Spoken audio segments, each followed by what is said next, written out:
Hello guys, welcome back to my channel Code with Matt. So today we are going to learn more about processes and how does it work, how operating system work on processes and what happens, right? So firstly, a process is created by an existing process, right? So you must be thinking that there must be a point where a single process starts, right? So for a process, what is a process? As I have already told you, process is a program in running, right? Programming execution is a process, right? So when the computer starts, there is a boot area where init program stores, where init program is stored, right? When the computer starts, this boot image starts running this init program, and this init programs reads some files which tells about how many terminals are there in the computer, how many terminals are there from where it can get the input, and it starts process for each and every terminal, right? So in this form, a tree is formed, where tree is formed, right?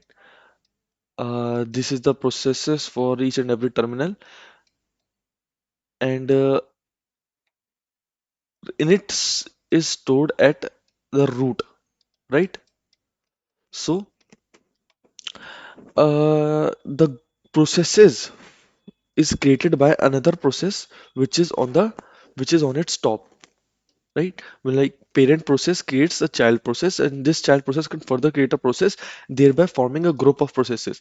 Suppose you gave I input to the program, right? To the process, right? This input is needed to be transferred from one process to another. In in this case, what happens is that the input that we got from the keyboard will be communicated through each and every processes in that group which is associated with the keyboard, right? And either a process can accept it, either a process can reject it, or a process can pass it to its neighbor process, right? Thus, creating a process group and communication is happen in this process groups, right?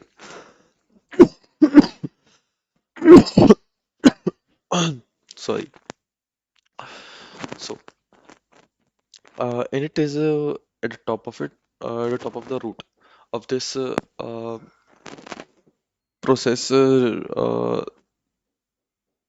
process tree, right? Now when a process is terminated, a process is either terminated by when it is completed its work, right? Or an error occurred, a fatal occurred, right? Or killed by another process, right? When a parent process got a command for aborting its process, then it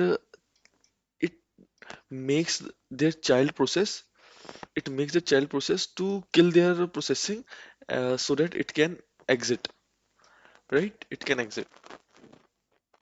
So another program can force a program to kill its execution and terminate its process, right? Okay. Now, when a process is running, uh, there are basically three. When a process is running, there are basically three important states. Firstly, ready state, running state, or waiting state, right? When a process is running, there is a like when a process is running, operating system stores a process table, or operating system table, which stores each and every information about a process that is currently being executed, or which is inside this which is inside the which is going to be run, or which is ready to be run, or which is waiting inside the secondary memory, and waiting for it to come into the main memory, right? So all the process table stores the information about all the processes, right? So these processes also store a sorry, these information is also having a section of process state, process state. So this indicates at which state this process is getting executed. Either it is running by the CPU, or it is it is ready for being run. Like as soon as the CPU stops working on the current process, it is ready to be executed by the CPU next. Or a process another process state is like suspended ready, suspended ready, which means that it is ready to be executed, but it is in the secondary memory, right? It is suspended wait, right? It is waiting for some another process to compute to getting executed, and after that it can perform its working, and it is getting stored in the secondary memory, right? Waiting process, it is waiting for CPU, it is waiting for something, some input. Then in that case it is in the waiting process, is in the waiting state, right? Running state, it is getting executed by the CPU. Ready state, it is inside the main memory. And termination, it has performed all its work and terminated, uh, and got terminated. New, which means that you have started the process, but it is not yet came inside the ready state, and it is still in the secondary memory. It is still in the secondary memory. So these all are the process state. Let me tell you about the life cycle. Okay. So when a program is started, it is firstly in the secondary memory. Firstly in the secondary memory. This is the primary memory.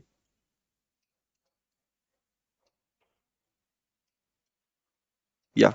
So it is when a process started, it is firstly in the secondary memory, and waiting to get a location inside the main memory. So this is being done by the long-term scheduler.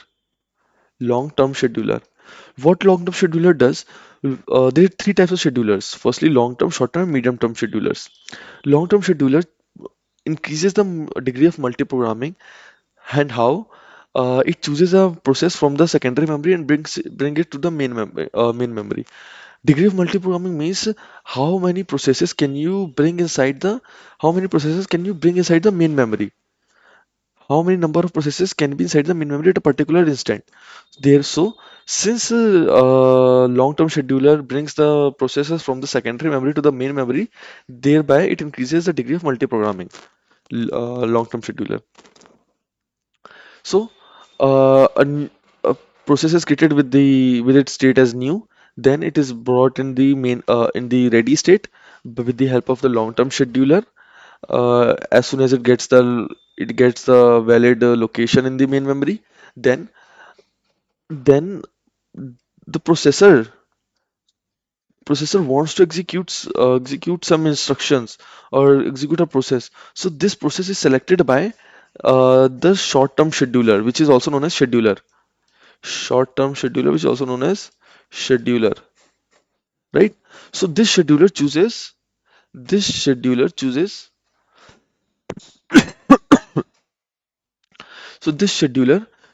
the process in the main memory, which is near to be executed next, and then called dispatcher, right? Dispatcher, which brings the process in the main memory into the running state, right? Scheduler chooses the process to be executed next, and then scheduler brings that process in from ready state to the running state, dispatcher, right? So this is work is done by short-term scheduler. Now, now the process is moved from the ready state to running state. Now let us suppose there is a process, like we have executed a command, something like this: cat file 1 file 2 and file 3 and then grep tree. So what it does, cat means concatenate. This will concatenate, this command will concatenate file 1, file 2 and file 3, and then grep does, it finds the occurrences of all the finds tree. It finds all the occurrences of a tree inside this concatenation of a file 1, file 2, file 3. So which means that this grep can't execute until unless all file 1, file 2 and file 3 gets concatenated or not. So this means there are two processes. Firstly cat and the grep. So grep will needs to wait for the process 1 to get executed, right?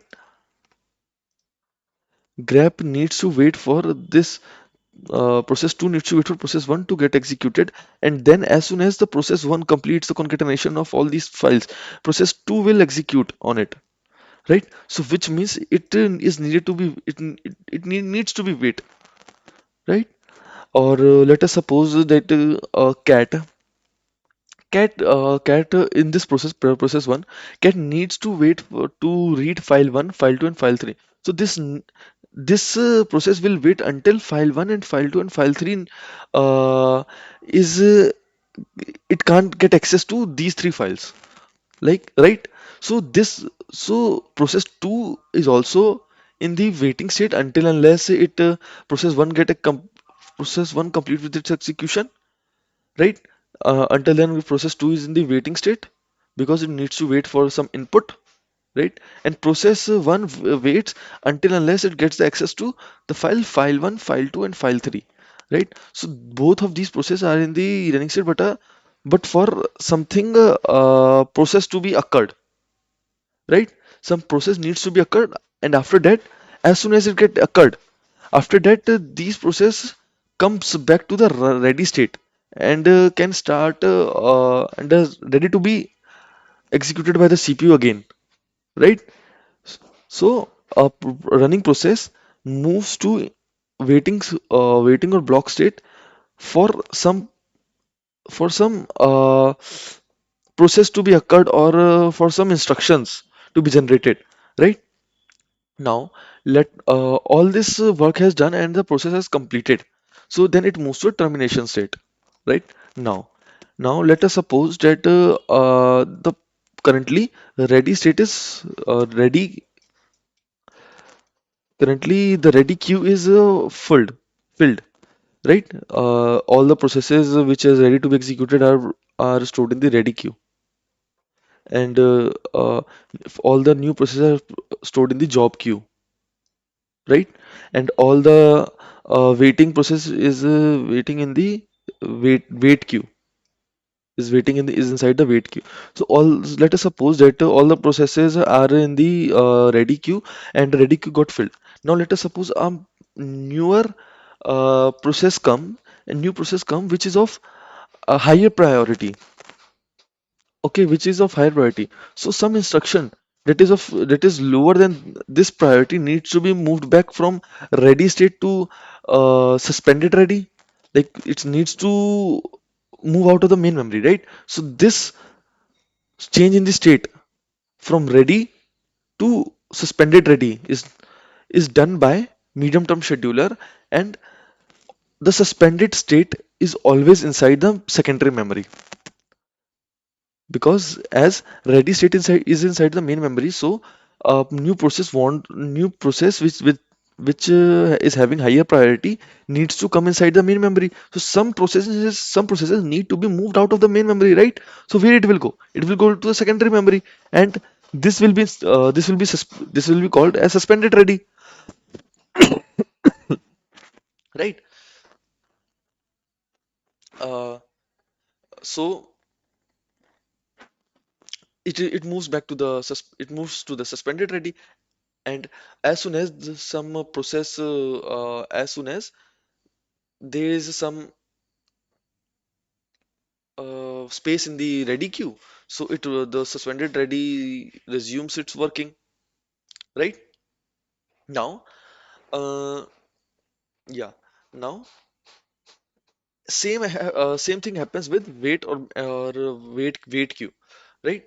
some instruction needs to be some instruction some higher priority instruction needs to get into the wait queue, but that so some of the processes which is not of that higher priority moves to the main secondary memory from the main memory, which is known as, and this state is known as suspended wait, right? Now let us suspended wait. So as soon as the wait block gets some memory, waiting queue is emptied or having some memory inside it. So the suspended wait moves back to the wait queue, right? Or it may happen that uh, it was waiting for some process to occurred, right? It is in suspended state, but it is waiting for the some processes or some input output to be occurred, and it has already done.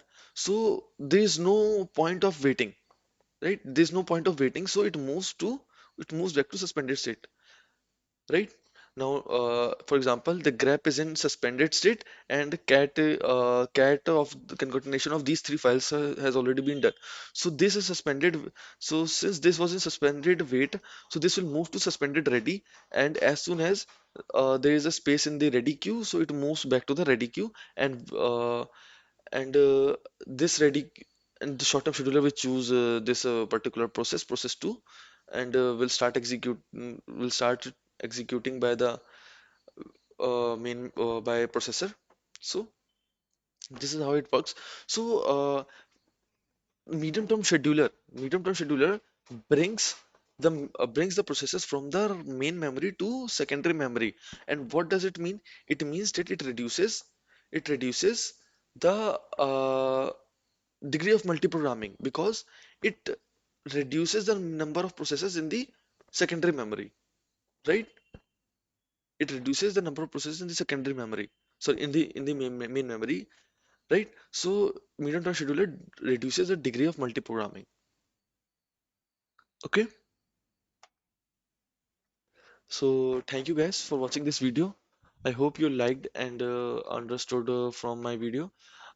Please like, subscribe, and comment if you are having any doubt. Thank you.